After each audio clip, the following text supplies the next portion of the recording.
we have an interview with Commissioner on Communications, Mr. George Michaelides, and this commission is not very well known among the Russian-speaking communities. That's why we have so many questions to you, Mr. Michaelides. The first one is the mission of your commission in total. What are the main areas of your expertise?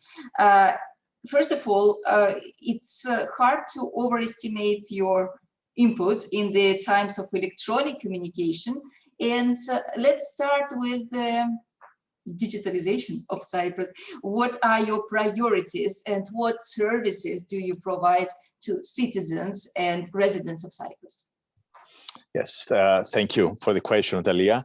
First of all, I would like to thank you for giving me this opportunity because it is always a pleasure to for me to be able to talk to people, to make people known about what we are doing. And at the end of the day, we are working for the consumer. So it's something that we need to do anyway. So in order to first answer the first part of your question about what we do. In general, we're working on 3 pillars. The first is the consumer protection, which I'm sure you will be very much interested on that. The second pillar is the enhancing the competition and to be able to enlarge the electronic communication market. And the third is to increase and promote investment in this sector. So that's the 3 areas or pillars that we are working on. On your second part about the digitization, this goes, I would say, it actually touches all the 3, but it's more on the investment because in order to have the networks to support the digitization, it means a lot of investment. And I would say when you said digitization, the first thing that comes to my mind is the fiber to the home, the installation of fiber optics cable throughout Cyprus. And of course, coming hand in hand is the 5G, the implementation of 5G. And when we're talking about, for example, the investment to FTTH, the fiber to the home, we're talking about an investment in excess of 120 million. So it is a lot of money, but it's a lot of, I would say, good things that they will come out of it. For example, much higher speed, much more reliability to the network, new services. And of course, that the same stands exactly for the 5G. You also mentioned this protection of a right of consumers. What do you do to protect our rights? All of us, we are consumers. Yes, of course. Well, of course, our office regulates the services, and we are responsible for the quality of the services. Meaning that if the provider, the ISP, will not provide the expected quality of service, or if the consumer feels that what they pay, they do not get exactly the same amount of service, then they have the right to come to us to help. But the process is like this. If there is a consumer that has a request or has a complaint towards his ISP or service provider, then the consumer will go to the ISP directly and raise his complaint. Most of the cases, this will be resolved between the consumer and the ISP and the service provider. ISP is service provider, correct? Yes. If the service provider will not provide adequate remedy or explanation or answers to the consumer, then the consumer can get all of that information showing that he already or she already went to the service provider, and then come to us, giving all that information and making the complaint. So, and as far as we are concerned, we will investigate, but this investigation, it will not come in the next day, because meaning that we have to review what will be given, we have to go to the service provider and ask for their, it's going to be like a mini court. So we were going to ask positions, their arguments. Exactly. Then we come back. Maybe we can go back again to the consumer, and then we'll make a decision. It could be that the service provider is at fault. Then we will ask the provider to remedy the consumer. If it's a violation of the law, then apart from the remedy, then we will go and put penalties to the service provider. It's going to be a fine. And also there are cases that when we see that something is not working, it might be because there are some, maybe that the legislation will need some tweaks, because when you write the legislation, you cannot ever cover 100%. Maybe there is something that is not being covered properly, or maybe things have changed from the time that the legislation was done that is not covered now. So then we go and change the legislation to make sure that we will not receive similar complaints in the future. But did you have already such cases when somebody went to the service providers, the problem was not solved, they came to you, you went to the service providers, they were not willing to cooperate, so you would go to the court or to press them more? Yes, we get roughly about 100 and 150 complaints. Mm-hmm. Nevertheless, in 2019, I think it was 19, we are getting complaints in the range of 400 and 500. Mm-hmm. And that was, and we've seen that was because of the services that you buy, that you call these numbers, and you are charged by minute, and you get some services. And it appears that there was these providers, service providers, they were abusing the way of providing the services. So in that sense, apart from asking to refund actually most of the consumers, we also came back and we changed the legislation in the way that the consumer will be authorized to enroll to a service. Because, for example, before it was like the consumers were complaining that they were enrolling to a service without even knowing. And that was done, for example, on a Facebook, there was an advert of, if you join now, you will be part of a competition. But at the background, they were running them and enrolling them to this service without them knowing. So we make like a two-phase authentication. That meaning, once will be enrolled, then another SMS will come from the provider asking them, Natalia, are you sure you want to enroll to this service? And it costs so much. Yes, and it will cost that much. Do you really want to enroll? And then you say yes, and then you enroll. So by just doing that, then the 300 and 500 became only 10 and 20. So I just want to say what about the procedure. Do they need, when they want to apply to you already, how the procedure goes? Do they need to submit a form?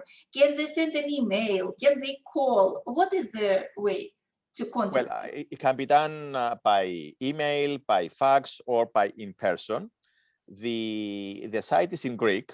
Nevertheless, if you check someone checks on the top left on the site, there is a square, say complaint.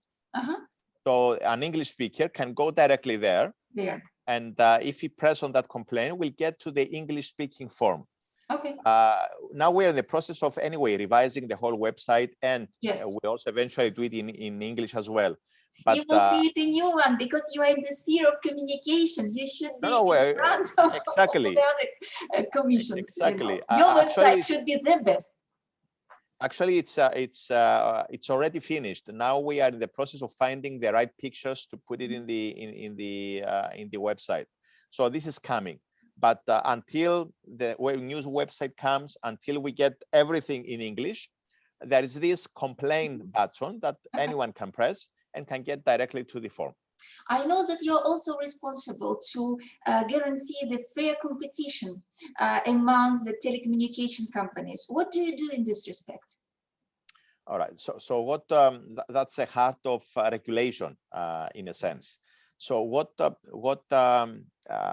regulator does, and actually what we do here in Cyprus, it's not difficult, it's not different from what they do in Italy or in France or in any European country, because ourselves, we are controlled and checked by the Commission.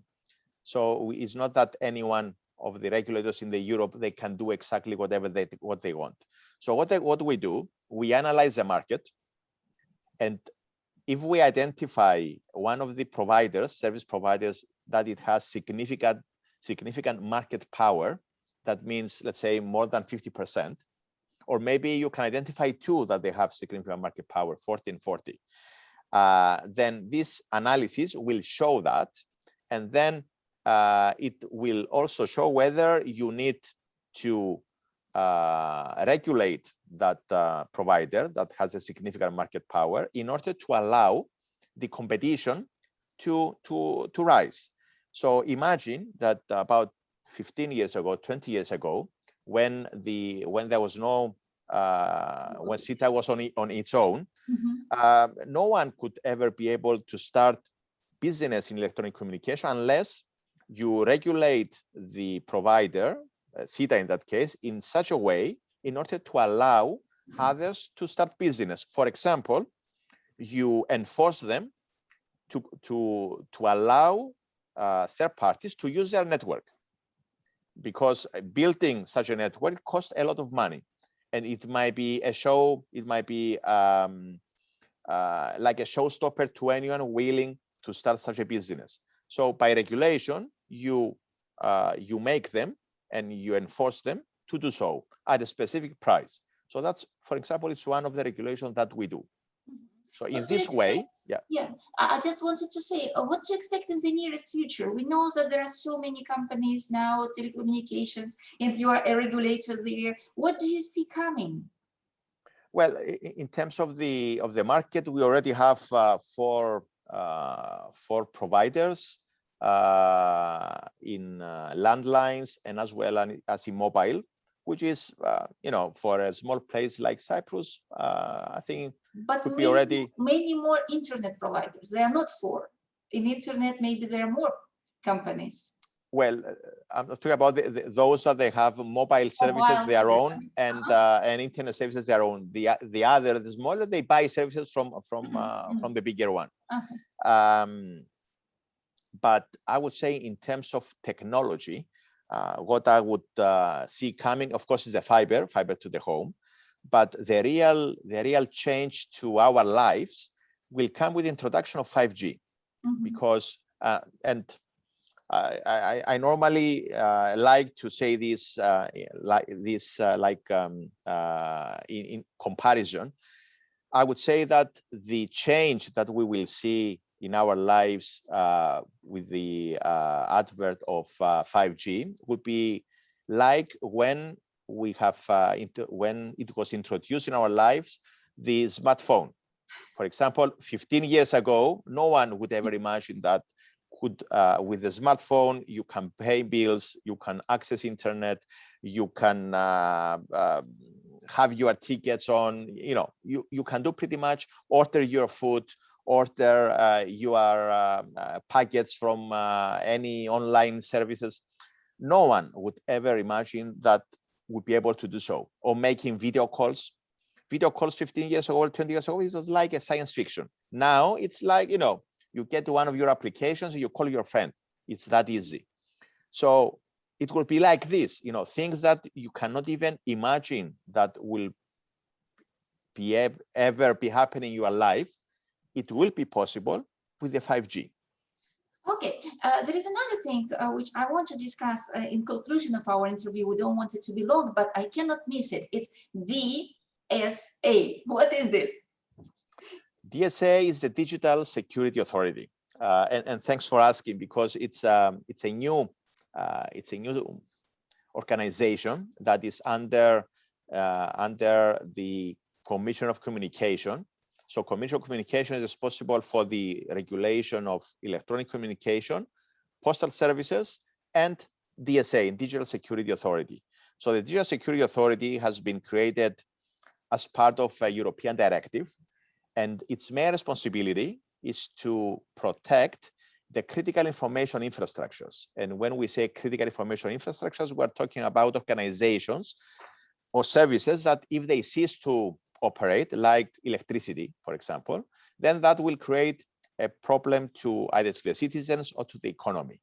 So DSA is responsible to make sure that these organizations, they have at least a minimum level of security, but also we are running the incident response team for critical information infrastructures. And so this if is something happens, we have a team of people who will save us. Exactly. I call them, and they like it. I mean, these people, I call them the commando of cybersecurity, because these people are, you know, those are, they are 24/7 available. They are highly trained, and they are there for the difficult things. So like a commando. Mm-hmm.